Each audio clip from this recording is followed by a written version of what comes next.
there's this abandoned parking lot and this is where artists are you trying to kill me down here? So you're gonna see no trespassing signs, but you're not trespassing. I feel like I finally found a little door, into a wonderland, like Alice in Wonderland. And then the neighboring community didn't even know the mill was back here. The mill operated as the Southern Bleachery and Piedmont Print Works through World War II, right in the Second World War, as a lot of the mills in the Greenville area did. They switched production to more wartime oriented things. So they were printing and dyeing fabric for the war effort. And and the production of fabric here and the dyeing and all that of fabric here continued really until about the 1960s. Now the building remained in use since then. We kind of, after that, enter this kind of, I'm going to call it a period of we don't really know all the different people that came in and out of the building. There wasn't ever one use that used the whole thing. So the history, there was the Southern Bleachery was here, and then Printworks came in, and that's actually what these buildings were. And so going back to period, we basically just renamed the buildings what they were.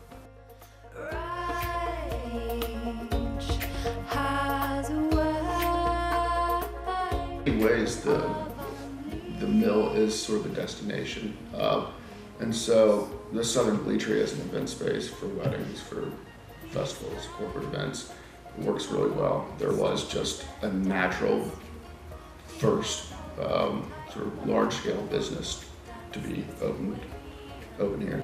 Is kind of looking down at the stretch of the mill, and this gives you a bit more of an overview. But this is the space where the Southern Bleachery is now. Obviously, this whole mill, when it operated as the Southern Bleachery and Printworks, was really dedicated to a creative task. So the thing that we see as our vision out here is to see the mill be a place that facilitates creative people doing their thing. It's just cool. It's like having your own little art clubhouse. So I don't have to do one specific thing, and I can have some really messy things, or I can have some things that are more refined, and it's just kind of enabled me to feel like I have a space to think. When they give you a space, they're it's all yours. You can do whatever you want to it. It can be a gallery for you to display. You can paint the wall as long as you paint them back. So it's pretty awesome as far as I feel just the stuff that I have on the walls, it's nothing fancy that I would have thought out to paint mural wise, but it's just a doodle. It's a big doodling space.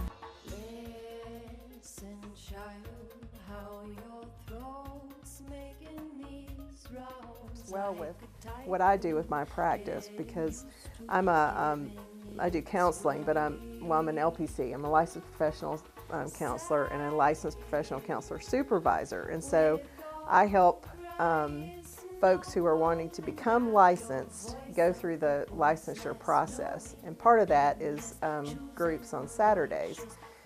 And I mean, what a better place to be than to have a coffee house and a brewery, and to have the the festivals that they have, just all of it.